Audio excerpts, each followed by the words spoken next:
8월 27일 월요일 오늘의 주요 뉴스입니다. 뉴욕 증시가 하루 만에 반등에 성공했습니다. 유럽 중앙은행의 국채 매입 재개와 연방준비제도의 추가 부양책 기대감이 지수를 끌어올렸습니다. 주간 기준으로는 7주 만에 약세를 보였지만 3대 지수는 1% 미만으로 올랐습니다. 유럽 증시가 등락을 거듭한 끝에 소폭 상승했습니다. 그리스발 우려로 낙폭이 커졌으나 유럽 중앙은행이 국채 매입 세부안을 내놓을 거란 관측에 반등에 성공했습니다. 영국은 0.01%, 독일과 프랑스 지수는 각각 0.38%와 0.09% 올랐습니다. 국제유가는 국제에너지기구가 전략 비축유 방출을 검토하고 있다는 소식이 하락했습니다. 전날보다 12센트 떨어진 배럴당 96달러 15센트에 거래를 마감했습니다. 벤 버냉키 연방준비제도 의장은 연준이 경기를 부양하기 위해 추가 조치를 취할 능력을 갖고 있다고 밝혔습니다. 또한 현 시점에서 부양책이 시기상조라는 우려에 대해서도 반박했습니다. 그리스가 요구하고 있는 긴축시한 연기 문제가 다음 달 그리스에 대한 트로이카의 실사 보고서가 나온 후 결정될 것으로 전망됩니다.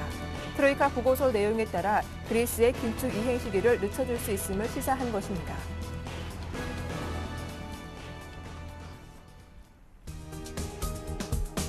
안녕하세요. 굿모닝 대박 예감 박미라입니다. 8월 27일, 어느덧 8월의 마지막 주가 시작됐습니다. 이번 주는 그 어느 때보다 중요한 이벤트와 경제 지표들이 줄줄이 발표되기 때문에 보다 신중한 입장이 필요할 텐데요. 먼저 지난 한 주 그리스 문제를 해결하기 위해서 그리스 총리가 독일과 프랑스 정상들을 줄줄이 만났지만 별다른 해법을 찾지는 못했습니다. 다만 독일이 그리스 지원 의지를 분명히 밝혔다라는 점에서 시장은 기대감을 갖고 있는 것 같은데요. 여기에 벤 버냉키 의장의 추가 부양책 발언, 또 세기의 소송이었던 삼성과 애플의 배심원단 판결 내용까지 이어지는 글로벌 하드슈 시간에 자세하게 정리를 해드리겠습니다. 굿모닝 대박예가 오늘 첫 순서는 인백스 투자자문의 이현민 본부장과 함께하죠. 안녕하세요. 네, 안녕하십니까. 사마라스 그리스 총리는 긴축 기간 연장을 위해서 독일과 프랑스 정상들과 연쇄 회담을 가졌는데요. 뚜렷한 성과를 내지 못한 채 빈손으로 돌아갔죠. 앞으로 남아있는 일정들은 어떻게 됩니까? 그렇습니다. 기대를 많이 했지만 뭔가 좀 다른 것이 나오지 않을까라는 기대가 있었지만 역시 저희가 지난주 내내 말씀드린 대로 별 소득 없이 그리스로 돌아갔습니다. 사마라스 총리는 독일과 프랑스 연쇄회담을 가졌지만 그동안 주장했던 긴축잉의 2년 연장 카드를 수용하지 못하고 빈손으로 돌아가게 됐는데요. 이렇게 되면 그리스는 현재 구도대로 2013년과 14년 115억 유로의 긴축 이행을 이행해야 되는 그런 수순이라고 볼 수가 있겠습니다. 이런 부분에서 사마라스 총리가 현재 연정 파트너인 사회당과 민주좌파를 설득을 해야 되는데요. 이런 점에서 좀 다소 어려움이 있을 것으로 보입니다. 특히 올랑드 대통령과 지난 주말에 만났습니다만 역시 독일의 메르켈 총리와 먼저 회담을 가졌던 올랑드 대통령이 그 메르켈 입장을 두둔해 주면서 긴축 이행에 대해서 특별히 연장 여부에 대한 코멘트가 없이 그리스가 약속을 지킬 것을 요구를 했다는 점, 이런 점에서 그리스의 입지가 현재 유로존 내에서 매우 열악하다는 것을 보여주는 연쇄 회담이었다라고 볼 수가 있겠습니다. 특히 독일과 현재 프랑스는 트로이카 실사 보고서 빠르면 이제 9월 초에 나오게 될 텐데요. 이 트로이카 실사 보고서를 통해서 현재의 긴축 이행 사항에 대해서 점검을 하겠다라고 얘기를 하고 있지만 그리스가 재총선을 통해서 2개월여를 그냥 2개월여를 소요했기 때문에 실사 보고서의 내용도 그리스의 입장을 두둔해 줄 수 있을 정도로 좋은 상황은 아닌 것으로 현재 전망이 되고 있다는 점, 그리스의 입장으로서는 다소 현재 버거운 그런 시련에 현재 놓여 있다라고 볼 수가 있겠습니다. 네, 말씀하신 것처럼 트로이카 팀의 실사 보고서가 다음 달 초면 이제 발표가 될 텐데 그 내용 미리 한번 점검을 해보고 일정들까지 한번 정리를 해볼게요. 그렇습니다. 실사단이 들어가서 꽤 오랜 시간 실사를 벌였습니다. 실사를 벌일 때도 그리스 입장은 실사단이 그리스에 들어오기 전에 긴축 이행 연장 이런 부분을 좀 언론에 흘렸다가 실사단이 들어왔을 때는 그대로 긴축 이행을 준용하겠다라는 입장을 보였지만 실사단이 떠나고 난 이후 2주 만에 다시 말을 바꾸는 이런 행태를 현재 보여주고 있습니다. 특히 트로이카 실사 보고서의 내용은 그동안 그리스가 이행했던 여러 긴축 이행의 성과를 현재 판단하는 지표로 삼고자 하는데요.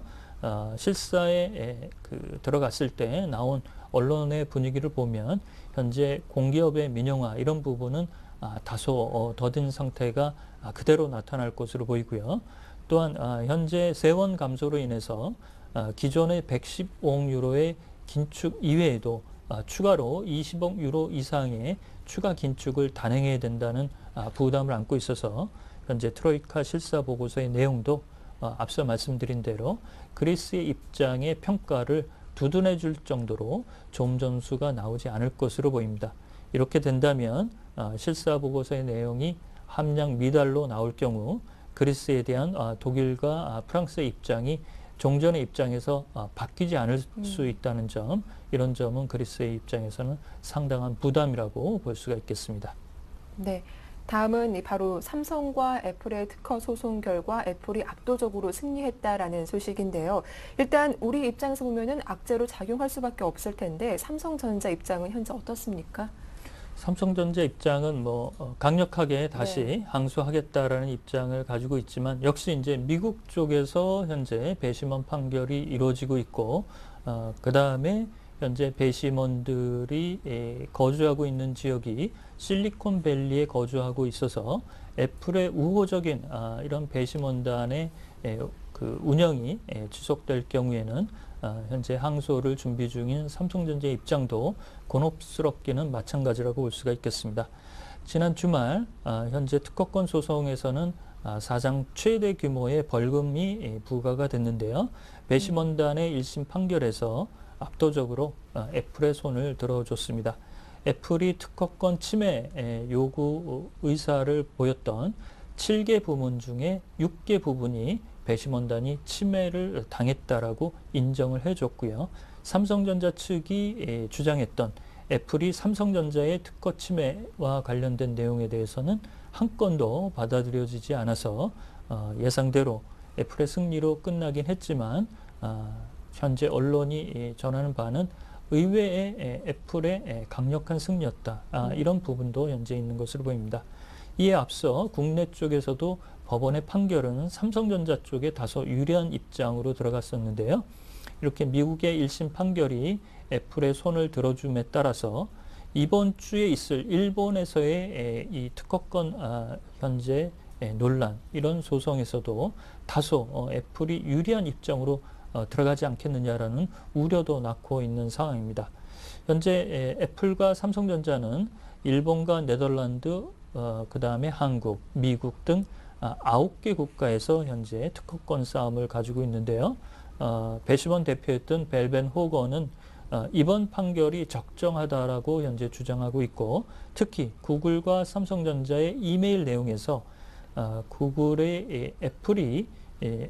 구글이 얘기했던 삼성전자의 애플의 디자인을 좀 달리해야 되지 않겠느냐, 이런 부분이 정확한 이런 판결의 적절성을 담보했다라고 얘기를 하고 있습니다. 그렇지만 이것은 해석에 따라 다소 이제 논란이 있을 수도 있는 부분인데요. 그렇지만 미국이라는 점, 또 그 배심원단의 주거 지역이 현재 실리콘밸리에 대체로 거주하고 있다는 점, 이런 점에서는 삼성전자에 조금 불리한 상태라고 볼 수가 있겠습니다. 따라서 애플은 일주일 내에 삼성전자의 갤럭시 S3 등 미국 내 판매 금지 가처분 신청을 현재 검토할 것으로 판단할 수가 있겠습니다. 네. 이어서 상승세를 이어가던 뉴욕 증시가 지난주 좀 하락세로 7주 만에 약세를 보였는데요. 이번 주 시장의 관심이 모두 좀 미국 쪽에 쏠려 있을 것 같습니다. 이번 주 주목해야 할 이벤트는 어떤 것들이 있습니까? 이번 주가 이제 올해 내로 네. 보면 버냉키 의장의 입을 가장 주시하는 한 주가 될 것으로 보입니다. 다만 이게 이제 주말쯤에 있어서 우리 시장이 끝나고 이제 열린다는 점이 다소 불쾌한 부분인데요. 31일 날 캔사스시티 와이오밍주 잭슨홀에서 버냉키 의장이 이제 연설이 있습니다. 특히 그 다음 달 있을 FOMC 회의를 앞두고 있어서 양적 완화 카드에 대한 힌트를 단서를 제공해 줄지 여부가 이제 초미의 관심사라고 볼 수가 있겠고요. 1일은 다음 달 1일이죠. 9월 1일에는 ECB의 드라기 총재의 연설이 있고 연설을 통해서 추가적으로 6일 있을 ECB의 금융통화 정책회의에서 국채 매입과 관련된 어떤 내용이 좀 더 가시화되는 이런 내용이 나올 수도 있을 것으로 보입니다. 이 밖에 이번 주 일정으로는 메르켈 총리와 이탈리아의 몬티 총리가 29일 회담을 갖게 되는데요. 역시 스페인이 구제금융을 현재 전면적으로 실시할 움직임을 나타나고 있다는 점, 이런 점에서 방화벽 마련, 이런 내용들이 추가적으로 좀 논의될 것으로 보입니다. 이번 주 경제지표로는 29일 날 발표될 미국의 2분기 GDP 확정치가 발표 예정인데요. 지금까지 나온 GDP 경제성장률 수치는 1.5로 현재 제시가 되고 있는데 이것이 1.7%로 다소 오를 수도 있을 것으로 현재 시장에서 전망이 되고 있습니다. 이 밖에 28일 있을 미국의 경기 선행지표인 8월 소비자 신뢰지수는 65.5로 다소 떨어질 것으로 보이고 있고요. 이탈리아와 현재 스페인의 장단기 국채 입찰이 이번 주에 있습니다. 또한 31일에는 유로존의 8월 소비자 물가 지수가 2.4% 전후 수준으로 현재 예측이 되고 있는 상태입니다. 네, 이어서 미 공화당이 오는 11월 대선을 앞두고 41년 만에 금본위제 부활에 시동을 걸었습니다. 때 아닌 금본위제 도입 논쟁이 가열될 것으로 보이는데 이와 관련된 내용도 자세하게 살펴주시죠. 그렇습니다. 공화당이 금본위제를 들고 나온 부분은 역사적인 맥락에서도 찾을 수가 있는데요. 특히 금본위제의 내용에 대해서 가장 많은 식견을 현재 가지고 있는 의원이 하원의 론폴 의원이라고 볼 수가 있겠습니다. 현재 양적 완화 카드 이런 쪽의 내용을 공화당은 현재 아주 반대 입장을 가져가고 있고요. 특히 공화당 부통령 후보로 현재 지명이 확실시되는 폴 라이언 후보가 아주 여기에 절대적으로 현재 반대를 하고 있고 긴축 이행 이런 쪽에 무게감을 싣고 있기 때문에 공화당이 현재 금본위제 사장된 내용을 다시 41년 만에 끄집어냈다라고 볼 수가 있겠습니다. 이런 내용은 현재 민주당 위주로 들어가는 현재 연준의 입장이나 이런 부분을 견제하겠다는 의도가 매우 강한 것으로 볼 수가 있겠고요. 명목 확대 대비 현재 금 보유량이나 유통량이 절대적으로 부족해서 버냉키 의장은 글로벌 경제에 적절치 않다라고 이미 얘기한 바가 있고요. 여러 경제학자들도 이에 커다란 이의가 없는 그런 상태라고 볼 수가 있겠습니다.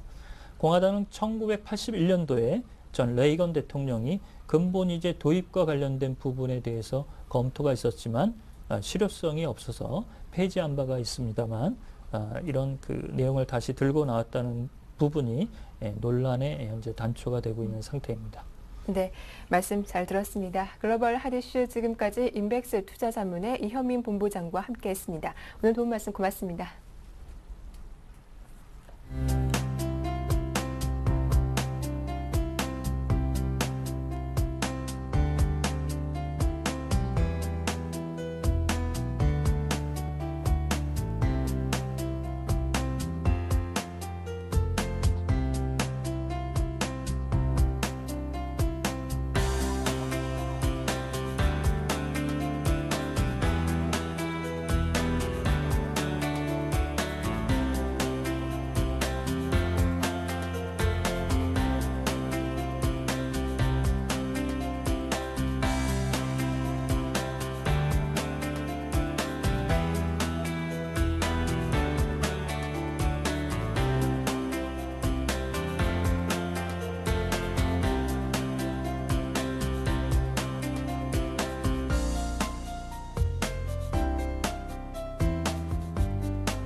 네, 글로벌 증시 마감에 따른 오늘 국내 증시 영향과 함께 전일장 이슈들 자세하게 정리를 해보겠습니다. 두 분과 함께 할 텐데요. 샘플러스 이상로 전문위원과 신영증권 영등포 지점의 윤경수 차장님 나오셨습니다. 안녕하세요. 네, 안녕하세요. 반갑습니다. 네.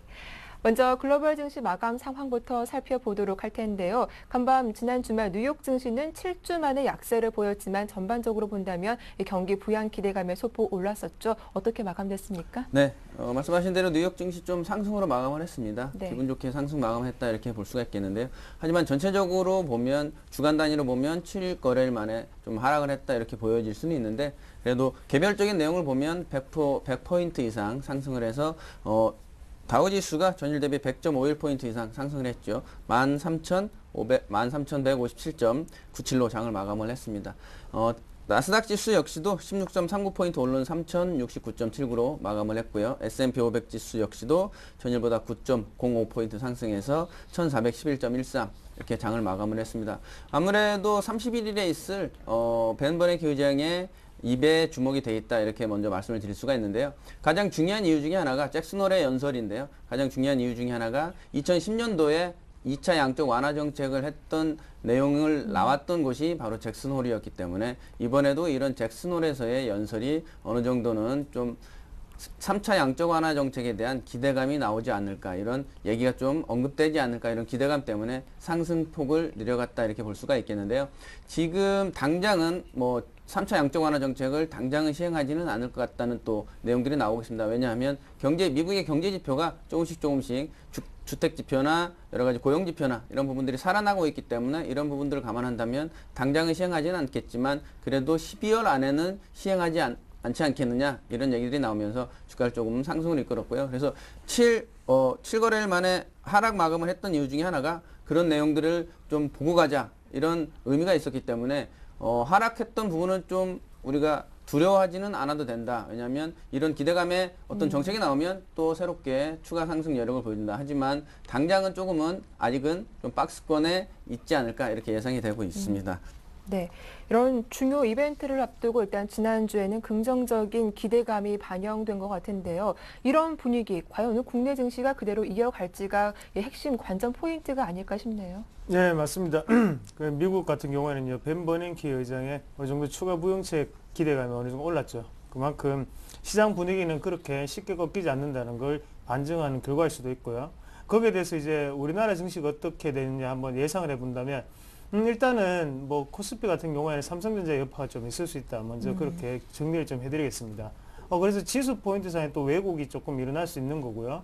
대신에 또 코스닥으로 한번 보신다면 코스닥은 금요일에 잠시 좀 쉬어가는 흐름이었는데 그 부분 자체가 오늘 같은 경우에도 한번 보시더라도 어느 정도 또다시 상향 패턴으로 좀 가지 않겠나 그렇게 좀 예상을 해볼 수가 있겠습니다. 그래서 어느 정도는 물량을 모으기 위한 어느 정도의 순환매적인 과정이라고 좀 생각을 하고요. 그런 부분에 있어서 지금은 코스닥 개별주라든지 아니면 오늘 같은 경우에 정유주 쪽으로 한번 눈여겨서 보시는 게 안 낫겠나 그렇게 좀 말씀을 드리겠습니다. 네, 이어서 지난 금요일 국내 시장 흐름 다시 한번 정리를 해보도록 할 텐데요. 코스피 지수 상당히 변동폭이 컸던 하루였습니다, 차장님. 네, 코스피가 좀 등락을 거듭했죠. 아무래도 수급에 좀 네. 변동이 있었다 이렇게 먼저 말씀을 드릴 수가 있는데요. 코스피가 전일 대비 22.73포인트 하락했죠. 1919.81로 거래를 마쳤습니다. 여러 가지 내용이 있었지만 아무래도 가장 큰 내용은 펀드의 그러니까 투신의 매도가 지속됐다 이런 부분이 아무래도 좀 크게 작용을 했다 이렇게 볼 수가 있고요. 투신에서 매도가 나오면서 기관의 매도세가 좀 이어졌던 부분이 있었고요. 수급이 변경됐다 말씀을 드렸는데요. 아무래도 외국인들이 이제는 좀 매수세에서 조금 매도세로 전환된 부분이 약간은 좀 지수 하락에 영향을 미쳤다 이렇게 볼 수가 있겠습니다. 아무래도 외국인의 매도세가 조금 이어진 부분 중에 하나는 여전히 잭슨 홀의 연설 결과를 좀 지켜보자 이런 내용이 좀 있지 않았나 이렇게 볼 수가 있고요. 이런 내용 때문에 좀 주가는 하락으로 마감을 했다 이렇게 볼 수가 있겠습니다. 또 코스닥 역시도 11거래일 만에 하락으로 마감을 했습니다. 전일 대비 1.83포인트 하락한 497.51로 마감을 했습니다. 역시나 외국이나 개인의 매도세가 이어지면서 좀 주가를 하락으로 이끌었다 이렇게 볼 수가 있고요. 기관이 매수를 보여주면서 상승폭을 내려갔다 이렇게 볼 수가 있겠는데요. 따라서 지금은 대형주보다는 중소형주 위주의 좀 장이 지속되지 않을까 이렇게 예상이 되고 있어서 지금 현재로는 삼성전자가 또 애플과 또 소송에서 좀 패배한 부분, 하지만 패배했다고는 볼 수는 없습니다.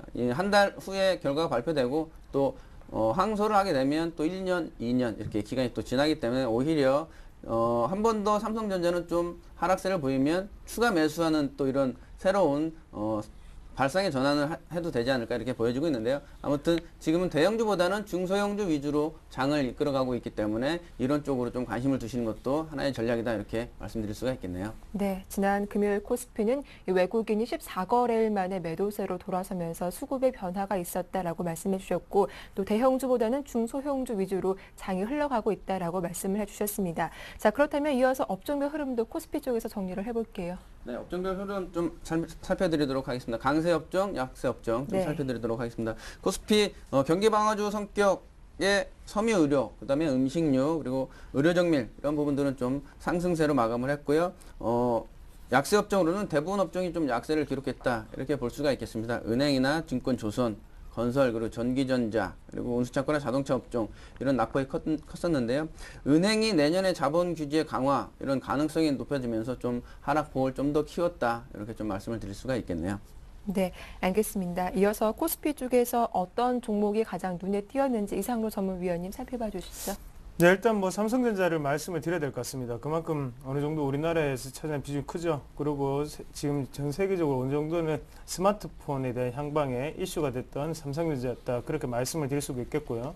그래서 주말에 들어든 소식을 접했을 때 조금 충격이 있지 않겠나 그렇게 좀 생각을 했습니다. 그래서 왜 일단은 그런 부분 조금을 생각할 수 있냐면 일단 이번에 패소하면서 금액 자체가 지금 1조 2천억 정도 되거든요. 그래서 삼성전자 2분기 영업이익 같은 경우를 한번 보시면요. 6조 7천억, 그리고 3분기 어느 정도 예상이 되는 게 7조 9천억을 좀 전망을 했었습니다.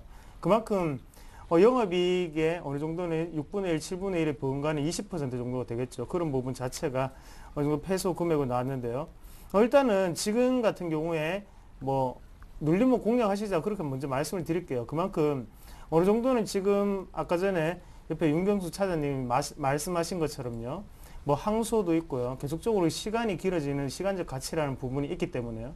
어느 정도 한 번 더 다시 125만 원 밑으로 내려왔을 때는 우리가 매수 포인트를 잡을 수 있는 기회가 되지 않나. 그래서 신이 내린 기회라고 생각을 하고 좀 더 적극적인 매수로 좀 임하시자 그렇게 말씀을 드리겠습니다. 그만큼 우리나라 지수 자체가 어느 정도는 다시금 2000포인트를 향해 가려면요. 삼성전자의 힘이 어느 정도는 아직까지는 상당히 필요하다. 그렇게 좀 말씀을 드릴 수가 있겠고요. 그래서 또 좋은 의미로 한번 해석을 한다면 이미 지금은 이제 결과가 나타났습니다. 결과가 나타났기 때문에 좀 더 안정적인 베팅을 할 수 있는 계기가 되었다. 그렇게 좀 바라보시면 좋겠습니다. 네, 삼성전자 125만 원 이하에서는 매수도 가능하겠다라는 의견을 살펴봐 주셨습니다. 자, 이어서 최근 들어서 대형주보다 중소형주 강세가 이어지고 있다라고 하셨는데 그다음에 코스닥 쪽에서 어느 업종이 좀 강세를 이끌고 있습니까? 네, 코스닥 요새 또 이슈되는 게 또 아무래도 대선 관련된 네. 주가들이 또 이슈가 되고 있습니다. 하지만 말씀을 좀 드리면 대선 관련주는 하이 리스크 하이 리턴이라고 제가 계속 말씀을 드리는데요. 아무래도 수익이 높으면 그만큼 리스크도 높다는 거 꼭 염두에 두셔서 따라가는 이런 추격 매수는 분명히 자제를 하시라 이렇게 좀 말씀을 드리면서 상승 종목, 하락 종목 말씀드리겠습니다. 강세 네. 업종은 테마주 관련해서는 대선 관련주들이 말씀드린 대로 상승폭을 키웠는데 그중에서 가장 큰 안철수 대선 주자 관련된 주가들이 상승폭을 키웠다 이렇게 볼 수가 있겠습니다. 그리고 또 관련된 오락문화나 소프트웨어 그리고 방송 서비스 업종 이런 부분들은 좀 상승으로 이끌었다 이렇게 볼 수가 있고요. 하락한 업종 중에 또 특이한 업종이 문재인, 김두관 관련 테마주들은 좀 하락세를 보였다 이렇게 좀 볼 수가 있겠습니다. 그래서 등락폭을 거듭하는 이런 테마주들은 조금은 주의해서 접근을 하자 이렇게 말씀드리고요. 그 외에 섬유나 의류 그리고 반도체 그리고 기타 제조나 종이목재 업종 이런 부분들은 좀 하락하면서 마감을 했다 이렇게 말씀드릴 수가 있겠습니다. 네, 이렇게 코스닥 업종별 흐름 정리해봤는데요. 이 가운데 눈여겨볼 만한 종목 어떤 종목인지 살펴봐 주시죠. 네, 뭐 일단 정친 테마주 중에서 안철수 테마주가 어느 정도 이슈가 됐다 그렇게 보실 수 있겠고요. 그래서 그 부분 말고 또다시 다른 부분 한번 찾아서 한번 보신다면 지금 코스닥 같은 경우에는 지문인식에 관련된 뉴스가 조금 많이 나오고 있다 그렇게 좀 말씀을 드리겠습니다. 그래서 종목별로 보신다면 뭐 한국사이버 결제라든지요, 아니면 슈프리마 그리고 크루셜텍 같은 종목군이 있겠죠. 그만큼 지문인식 관련돼서는 어느 정도의 실적이 나오는 부분이다 보니까 좀 강한 상승세를 조금 유입을 시키고 있다 그렇게 말씀을 드릴 수가 있겠고, 한국사이버 결제 같은 경우에도 일단은 전날 어느 정도의 눌림목 효과가 좀 나타났다 그렇게 보시는 게 좋겠는데, 뭐 주중으로 보신다거나 아니면 월중으로 보시더라도 상당히 큰 수익률이 났다고 말씀을 드리겠습니다. 그래서 안에 내용을 한번 살펴보시면요, 일단 지문 인식을 활용한 모바일 결제 서비스가 기술을 가지고 있다는 뉴스가 좀 호재가 됐었죠. 그런 부분 자체가 시장 이슈로 자리매김하면서 한국 사이버 결제가 상당히 큰 폭의 상승세를 기록을 했고요. 그리고 슈프리마를 한번 보시면, 슈프리마는 거기에 따른 이제 지문인식 테마라고 좀 보시면 좋겠습니다. 그래서 지문인식에 대한 기대감이 좀 어느 정도 떠오르고 있고, 그 안에 내용을 한번 살펴보신다면 애플에서 어느 정도 지문인식 솔루션 업체죠. 그래서 에센텍을 인수했다는 소식이 어느 정도의 지문인식 테마 자체가 장기적으로도 어느 정도의 이슈가 될 수 있다는 결론이 좀 나타나지 않나 그렇게 좀 말씀을 드릴 수 있겠고요. 그리고 한국사이버 결제라든지 아니면 슈프리마 같은 종목군 같은 경우에는 지금 또다시 또 신고가에 도달하는 모습을 나타냈습니다. 이런 모습도 좋지만 신고가에 도달하는 종목들 같은 경우에는 반드시 쉬어갈 수 있는 흐름이 나타날 수 있다 그렇게 말씀을 드리겠고, 만약에 공략을 좀 해본다면요, 크루셜텍 종목을 좀 더 한 번 더 눈여겨보시면 좋겠다 말씀을 드릴게요. 크루셜텍 같은 경우에는 일단 상장됐을 때 가격대가 지금 2010년도에 상장이 됐는데요. 그때 가격대가 보시면 한 뭐 12,000원에서 13,000원 부근에 그렇게 분포를 하고 있는데, 지금 다시금 지금 1,200원대까지 올라오는 모습이었습니다. 그렇기 때문에 어느 정도는 다 호재가 호재가 지금은 어느 정도 시장에 호재가 좀 있죠. 그런 부분을 추가적인 뭐 상승을 좀 나타나지 않을까 그렇게 조금 말씀을 드릴 수 있겠고요. 그래서 지금은 지금 오늘 같은 경우에도 공략을 하셔도 상당히 좋은 구간이 아니겠나. 그래서 좀 어느 정도 수익적으로 한 2주 정도를 생각하시고 투자를 하시면 좋겠다 그렇게 말씀을 드리겠습니다. 네, 자, 이어서 매매 동향 살펴보도록 하겠습니다. 앞서 살펴본 것처럼 지난 금요일 외국인이 14거래일 만에 매도로 내놓으면서 지수 하락을 이끌기도 했는데요. 어떤 종목들 가장 많이 사고 팔았습니까? 네, 사고 판 종목 좀 살펴보도록 하겠습니다. 아무래도 자동차 관련된 업종이 좀 많이 매수를 했다 이렇게 좀 보여질 수도 있는데요. 일단 외국인의 가장 큰 매수세는 현대중공업 이 됐었고요. 그리고 현대차, LG 디스플레이, 기아차, 그리고 SK 이노베이션 순이었는데요. LG 디스플레이는 애플 관련해서 좀 애플에 납품을 하는 회사이기 때문에 애플이 지금 사상 최고치의 실적을 내고 있고 사상 최고치의 주가를 달리고 있기 때문에 이런 부분 따라서 수혜를 좀 입는다. 이런 부분 때문에 좀 매수세가 이어지고 있다. 이렇게 좀 볼 수가 있고요. 기관의 매수세 이어진 거는 역시나 NHN, 그리고 삼성전자와 GS, 그리고 오리온과 NC소프트인데요. 삼성전자의 매수세는 기관의 매도세 중에 투신의 매도세가 지금 계속적으로 이어왔던 부분이 있었습니다. 그게 펀드의 매도라고 볼 수가 있는데요. 펀드 중에는 국내 펀드에는 뭐 거의 대부분의 삼성전자가 포진되어 있기 때문에 이런 부분들이 그동안은 주가를 또 하락으로 이끄는데 한 번 더 도움이 됐다보다는 주가를 이끄는데 좀 요인이 됐다 이렇게 볼 수가 있고요. 이에 따라서 삼성전자가 아까 우리 이상로 전문위원도 말씀하셨던 대로 120만원 선, 좀 지금은 이제 하락선이 되면 어느 정도는 오히려 추가 매수하는 이런 구간이 되지 않을까. 그래서 펀드에 오히려 좀 추가 매수가 들어오지 않을까 이렇게 좀 예상이 되고 있고요. 외국인 기관 또 매도 상위 종목 다시 또 살펴드리도록 하겠습니다. 외국인의 매도세는 역시나 삼성전자가 가장 큰 우위를 차지했습니다. 삼성전자 매도세 우위는 아무래도 차익 실현의 부분이 더 크다 이렇게 좀 보여질 수가 있습니다. 애플과 관련돼서는 조금은 아니다고 보고요. 오히려 차익 실현에 조금 더 외국인이 많은 매도세를 보이고 있다 이렇게 보시면 될 것 같고요. 그리고 NHN, 그리고 GS, 그다음에 현대글로비스, 오리온 순이었고요. 기관의 매도세는 역시나 현대중공업이 가장 큰 매도세를 차지를 했고요. LG 디스플레이, LG 화학, 삼성전기, 호남석유 순으로 좀 매도세가 이어졌다고 이렇게 볼 수가 있겠습니다. 네, 이렇게 코스피 쪽 매매 동향 살펴봐 드렸습니다. 이어서 코스닥 흐름도 확인해 볼 텐데 코스닥 쪽에서는 외국인과 기관들 어떤 종목 가장 많이 사고 팔았나요? 네, 일단 외국인 순매수 상위 종목부터 살펴보시면요. 일단 셀트리온 그리고 성광밴드 그리고 컴퓨터스, 안랩, 위메이드 같은 종목군이 있고요. 그리고 기관 같은 경우에는 파라다이스, CJENM, 그리고 SM, 그리고 CJ 프레시웨이, 그리고 바이로메드 종목군이 있습니다. 일단은 어느 정도 키워드를 한번 잡아본다면 일단은 코스닥의 지금 시총 상위주구나 그렇게 좀 아실 수가 있겠습니다. 그만큼 일단 의약품 및 바이오 제약 쪽이 어느 정도 강세를 띈다고 보실 수가 있겠고요. 그리고 지금 엔터주 관련으로 SM 같은 경우에도 꾸준히 지금 다시 1조를 계속적으로 유지해주는 효과가 나타나고 있다. 그렇게 좀 말씀을 드릴 수가 있겠네요. 그래서 그런 부분을 꼭 생각을 하시면서 코스닥이 랠리를 하려면 코스닥도 마찬가지입니다. 어느 정도의 코스닥의 시총 상위주들이 움직여줘야 되죠. 그런 부분 자체가 지금 시장에 반영이 되고 있다. 그리고 외국인과 기관의 수급을 보면서 우리가 따라 맞춰갈 수 있다. 그렇게 말씀을 좀 드리겠고요. 그리고 코스닥 매도 상위 종목을 한번 살펴보신다면 외국인 같은 경우에는 파라다이스, 그리고 다음, 그리고 JC, SM 같은 종목군을 매도를 하고 지금 기관 같은 경우에는 SM, CNC, 그리고 덕산아이메탈, 유진테크, 서울반도체, 비아트론 같은 종목군을 매도를 했습니다. 일단은 기관 같은 경우에도 항상 어느 정도의 키워드 자체가 저점 매수세였죠. 근데 그런 부분 자체가 지금은 서울반도체를 보시면서도 LED 업황에 대해서는 아직까지 기관에서도 조심스럽게 대응하고 있구나. 그렇게 조금 짐작을 조금 하시면서 그런 부분에 있어서는 투자를 약간은 조금 보수적인 관점에서 접근하시자. 그렇게 좀 말씀을 드리겠습니다. 네, 코스닥도 그렇고 코스피 쪽에서 이 외국인과 기관의 매매 패턴이 상반된 모습을 보이고 있다는 점 잘 참고해 보시면 도움이 되실 것 같습니다. 지금까지 두 분과 함께했습니다. 샘플러스 이상로 전문위원과 신영증권 영등포주점의 윤경수 차장님 두 분 모두 수고 많으셨습니다. 고맙습니다. 네, 감사합니다. 고맙습니다.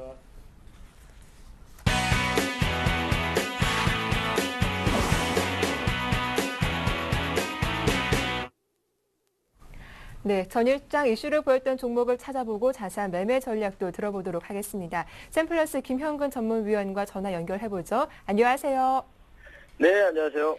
예, 먼저 지난 금요일 코스피는 1% 이상 약세를 보였습니다. 살펴봐야 할 종목이 있다면 어떤 종목이 있을까요? 예, 그렇습니다. 그 시장은 좀 약세 조정을 좀 보여주고 있었는데 전일 금요일 같은 경우는 호텔 신라라는 종목은 좀 강한 모습을 좀 보여줬었는데요. 바로 이제 인바운드 관련한 그러한 종목들의 좀 양호한 흐름들이 나타났습니다. 뭐 GKL이라든가 파라다이스 이런 관련 카지노 업체라든가 또 동사 이런 종목들이 최근에 좀 좋은 흐름이 나타나고 있는데요. 이 부분을 좀 보자면 7월달 좀 입출국자가 8.7% 정도 증가가 됐습니다. 출국자 같은 경우는 5.1% 정도 증가가 됐고요. 입국자 같은 경우에 14.4% 정도 증가.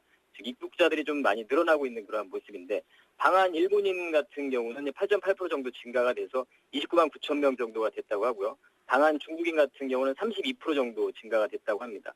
그래서 이러한 사실 지금 경기도나 우려감 이러한 부분이 있음에도 불구하고 방한 중국인들이 좀 계속 늘어나고 있는 부분도 동사의 어떤 앞으로의 좀 실적적인 부분에 좀 도움을 주지 않을까 이렇게 좀 판단이 듭니다. 동사의 매출 같은 경우는 내국인이 한 40% 정도를 차지를 하고 있고요. 외국인에서 60% 정도 이 부분 좀 매출 부분에 차지를 하고 있기 때문에 이런 방한 내국인들이 좀 늘어난다면 동사의 실적적인 부분에 분명히 좋은 영향을 줄 거라고 생각을 합니다. 이러한 또 입출국자의 흐름이 앞으로도 계속 지속이 될 거라고 보고 있고요. 그다음에 3분기, 4분기 실적도 계속해서 호조세를 보여줄 거라고 예상을 하고 있습니다. 한 가지 이제 동사의 좀 우려사항 부분은 최근에 좀 주가의 흐름이 좀 조정이 나왔던 이유를 보자면 바로 이제 GKL 같은 그러한 잠재적인 경쟁자들이라고 봐야 되겠죠. 카지노 업체이긴 하지만 외국인 전용 면세점 사업 이러한 부분 좀 진출을 좀 노리고 있다는 이러한 부분이 동사의 어떤 조금 우려 사항이 들고 있고요. 그리고 한 가지 더는 2013년도에 이제 인천공항 면세점의 임차료 부분 상승 가능성 이 부분에 대한 좀 우려감이 좀 있는데 그 부분을 좀 보자면 사실 그 GKL의 외국인 전용 면세점에 대한 진출 부분은 아직까지는 원래 계획상 하반기에 사업자를 또 선정할 계획이 있었으나 지금 현재 상태로 좀 보자면 하반기에 관련 고시 개정안 마련도 좀 쉽지 않을 그러한 상황입니다. 사업자 간에 좀 과열 조짐이 좀 보여지기도 하기 때문에 그래서 아직까지는 그런 부분을 좀 크게 우려할 사항은 아닌 것 같고요. 인천공항 면세점 임차료 부분도 일단은 좀 동결 부분은 좀 예상이 되고 있지만 만약에 좀 상승이 된다고 해도 한 3% 정도대 상승, 인상 부분을 좀 예상을 하고 있고 그렇게 인상이 됐을 경우에 동사의 어떤 실적적인 부분에 영향을 주는 부분은 EPS가 한 3.6% 정도 감소하는 정도 이 정도로 좀 그칠 거라고 예상하고 있기 때문에 그러한 실적에 대한 어떤 좀 우려사항 그 두 가지 부분이 실적에 대해서 크게 영향을 미칠 가능성이 좀 적다 이렇게 좀 판단을 됩니다. 그래서 현재 지금 차트를 좀 보시면서 매매 전략을 좀 말씀을 드리면 전일 또 아주 강한 기관의 매수, 기금과 투신을 중심으로 한 그런 기관의 매수도 상당히 좀 눈에 띄고 있습니다. 그래서 매매에 좀 가담을 하실 때는 매수가는 55,500원에서 51,100원 매수 밴드를 말씀드리고요. 목표가는 57,500원, 손절가는 46,500원 이렇게 제시해드리도록 하겠습니다. 네, 호텔 신라 대응 전략 살펴봤습니다. 이어서 다음 살펴볼 종목은 어떤 종목입니까? 네, 다음 살펴볼 종목은 이제 전일 이슈라기보다는 전주 한 주 동안의 어떤 강한 좀 흐름을 좀 보여줬습니다. 네. 라이브 플렉스라는 종목인데요. 우리가 흔히 알기로 이제 텐트 사업을 하는 그러한 업체죠. 텐트 쪽에서 상당히 좀 유명합니다. 사실 1970년대 설립 이후에 한 30년 이상의 업력을 가져오고 있는 전 세계 한 4위 정도 수준을 가지고 있는 그런 텐트 업체인데요. 동사의 어떤 앞으로의 성장 부분은 사실 게임 업체로서의 성장을 보고 있는 거죠. 지난주에 좀 강하게 상승했던 이슈가 되는 부분을 보면 국내 유일의 성인 게임 업체로서 사업성을 확보했다는 이러한 평가를 시장에서 좀 받고 있는 그런 상황입니다. 성인 게임이라고 하면 이제 그 대상들이 이제 대상 유저가 바로 성인들이라는 그런 부분이죠. 그런 게임의 내용이 어떤 성인들을 대상으로 한 이런 부분이라기보다는 그 대상적인 부분인데요. 그래서 이러한 게임 부분에서의 어떤 성장성 부분을 보자면 온라인 게임 사업 같은 경우 동사가 2009년도부터 좀 시작을 하게 됐는데 현재 지금 전체 매출액의 게임 부분이 차지하는 비중이 한 40% 정도를 차지를 하고 있습니다. 그만큼 빠르게 성장을 하고 있다는 거죠. 이런 큰 폭의 외형 신장을 좀 보여주면서 빠른 성장 추세를 보여주는 이런 게임 부분, 이 부분이 향후에 어떤 동사의 실적의 개선의 발판이 될 것이다. 이렇게 좀 판단이 됩니다. 그리고 이제 성인 게임이라는 부분을 좀 특징을 좀 보자면 대부분의 유저들이 한 30, 40대 유저들을 좀 대상으로 하고 있습니다. 그러다 보니까 어떤 시간도 짧은 시간, 그리고 심플한 조작, 또 전개가 좀 빠르게 되고 그러기 위해서 또 아이템 구매라든가 이런 부분을 또 빠르게 많이 하는 이러한 특징을 가지고 있습니다. 마케팅의 대상도 좀 특정 부분에 좀 명확하게 좀 구분이 돼 있고요. 그러다 보니까 실적적인 부분도 상당히 좋은 부분을 우리가 볼 수 있는데요. 짧은 시간 아이템을 좀 구입하면서 어떤 질적인 즐거움을 추구하는 그런 성인들의 게임의 특성을 보자면 그 부분으로 인해서 지금 현재 동사의 어떤 ARPU를 보게 되면 사용자당 평균 매출액을 말씀드리는 건데요. 평균 지금 한 10만 원대를 중반을 좀 기록을 하고 있습니다. 일반 청소년 대상 게임들의 업체들의 ARPU 같은 경우에는 보통 한 2, 3만 원 정도를 하고 있습니다. 그래서 그 부분을 좀 비교했을 때 상당히 좀 그런 수익성이 좀 크다고 볼 수 있겠죠. 그래서 그 부분이 앞으로 동사의 어떤 실적 개선에 큰 부분을 차지할 거라고 보고 있습니다. 한 가지 더 그리고 7월부터 이제 시행이 됐던 청소년 게임 규제 부분, 이런 부분에서 당연히 좀 자유스럽겠죠. 성인들을 좀 대상으로 하다 보니까. 이런 부분을 봤을 때 앞으로의 충분히 더 성장성이 있다고 보고 있고요. 그리고 7월 13일 날, 지난 13일 날 퀸즈 블레이드라는 그런 자체 제작 게임이 런칭이 좀 됐는데 이 부분을 좀 봤을 때도 앞으로도 이제 독자적인 게임 개발 능력, 단순하게 퍼블리싱을 넘어서서 독자적인 게임 개발 능력도 좀 인정을 받고 좀 확인을 할 수 있는 그러한 부분인 것 같습니다. 그래서 동사의 어떤 앞으로의 이런 성인 게임에서의 성장성 부분, 그리고 또 안정적인 그런 고급 텐트 시장, 아까 텐트 시장에서 좀 전체적인 한 3, 4위 정도를 말씀드렸는데 고급 텐트 분야에서는 현재 지금 세계 1위를 차지하고 있습니다. 그래서 이 부분에 있어서의 어떤 안정적인 캐시카우, 그리고 무차입 재무구조의 안정성, 이런 부분을 봤을 때 충분히 우리가 관심을 좀 가질 종목이 아닌가 이렇게 판단이 듭니다. 차트를 좀 보시면서 매매 전략을 좀 말씀드리면 전일 금요일 날 좀 약간의 음봉이 나왔죠. 한 3, 4일 정도의 상승 이후에 21선을 돌파하고 약간 좀 음봉이 나온 상태인데요.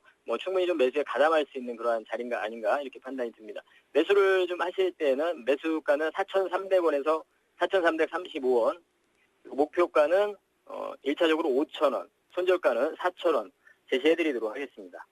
네, 지난 한 주 강세를 보였던 라이브 플렉스 대응 전략 잘 들어봤습니다. 도움 말씀 고맙습니다. 예, 감사합니다. 네, 지금까지 샘플러스 김현근 전문위원과 함께했습니다.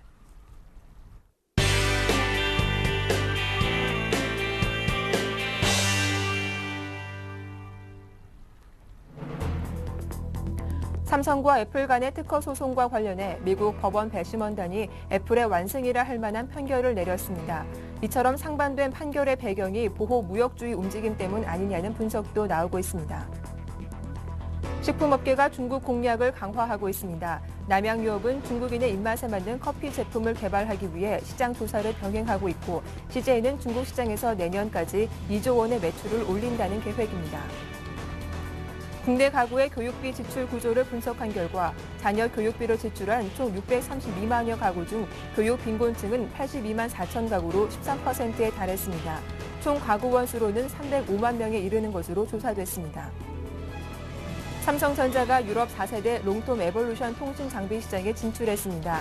삼성전자는 지난 24일 영국 제4 이동통신 사업자인 허치슨 시리즈와 상용 네트워크 솔루션 공급 계약을 했다고 밝혔습니다. 네, 이슈앤이슈 오늘 순서는 서울경제신문 생활산업부의 조성진 기자와 함께하겠습니다. 안녕하세요. 네, 안녕하세요. 네, 삼성과 애플 간의 특허 소송과 관련해 미국 법원 배심원단이 애플의 완승이라 할 만한 판결을 내렸습니다. 앞서 우리 법원이 삼성 측의 손을 들어준 것과는 대조적인 판결인데요. 이 상반된 판결의 배경에 시장은 어떻게 분석하고 있습니까? 네, 시장에서는 이번 판결을 두고 경기 침체 속에 다시 확산되고 있는 보호무역주의가 다시 대두되고 있기 때문이 아니냐는 분석이 나오고 있는데요. 미국의 배심원단은 삼성이 아이폰의 디자인과 기능을 대부분 바뀌었다면서 무려 1조 2천억 원을 배상하라고 판결했습니다. 반면 애플 제품이 통신 기술들을 베꼈다는 삼성 측의 요구는 한 건도 받아들여지지 않았습니다. 우리 법원에서 열린 양측 특허 소송에서 삼성이 판정승을 거둔 것과는 대조적입니다. 또 최근 영국, 네덜란드 등에서 내려진 판결과도 상반된 것입니다. 특히 국내 판결에서는 배제됐던 애플의 둥근 모서리의 직사각형 디자인 특허를 인정한 데 대해 앞으로 어떤 기업도 터치 화면의 스마트폰을 만들 수 없을 것이라는 논란도 일고 있습니다. 업계에서는 이번 판결을 놓고 삼성이 애플이 아닌 미국의 애국심에 졌다는 분석까지 나오고 있습니다. 세계 경기 침체가 장기화하면서 이처럼 보호무역주의로 해석될 수 있는 사례가 잇따르고 있습니다. 최근 미국 상무부는 올플의 주장을 받아들여 한국산 세탁기에 대해 최고 82%의 관세를 부과하는 반덤핑 예비 판정을 내렸습니다. 또 자국 자동차 업체들의 실적이 부진을 면치 못하고 있는 프랑스 정부는 유럽연합의 현대자동차와 기아자동차의 덤핑 여부를 조사해달라고 요청했습니다. 선진국뿐 아니라 신흥국에서도 자국 기업 보호를 위해 우리 기업들을 상대로 한 수입 규제 조치를 강화하고 있습니다. 특히 우리 주력 수출 품목인 철강, 전자, 자동차 등에 대한 각국의 반덤핑, 세이프가드 등 수입 규제 조치가 증가하면서 가뜩이나 어려운 수출 경기에 부담을 가중시키고 있습니다. 네. 식품업계가 중국 시장 진출을 강화하고 있습니다. 중국 내 가공식품 수요가 크게 증가하고 있어서 사업성이 높다고 판단한 것인데요. 중국 내 한국 식품기업의 선전이 기대되고 있죠. 관련 내용 자세하게 전해주시죠. 네, 국내 식품기업들이 앞다퉈서 중국 시장 공략을 강화하고 있는데요. 우선 국내 커피 믹스 시장 판도를 뒤집은 남양유업이 중국 시장에 진출을 합니다. 남양유업은 중국 수유의 대형 유통업체인 우메이의 5개 점포에 커피 믹스 제품인 프렌치 카페 카페믹스를 공식 입점시켰다고 밝혔습니다. 남양유업은 조만간 이 제품 공급을 우메이 600개 전체 점포로 확대할 방침입니다. 이를 위해서 내달부터 전문 판촉 요원을 투입해서 시음 행사를 진행하고 선물 증정 이벤트도 진행합니다. 현재 중국의 인스턴트 커피 시장은 약 9천억 원 규모로 1조 2천억 원인 국내 시장보다는 작습니다. 그러나 중국의 인스턴트 커피 시장 자체가 매년 15% 이상 초고속 성장을 이어가는 데다 중국의 인구가 우리나라의 28배인 점을 고려하면 확장 가능성은 무한하다고 회사 측은 설명했습니다. 남양유업은 앞으로 5년 이내 중국 시장에서만 3천억 원의 매출을 달성한다는 목표입니다. CJ는 중국 식음료 시장에서 내년까지 2조 원의 매출을 올린다는 계획입니다. 중국인 입맛에 맞춘 닭고기 다시다 등 상당수 제품은 이미 선전 중입니다.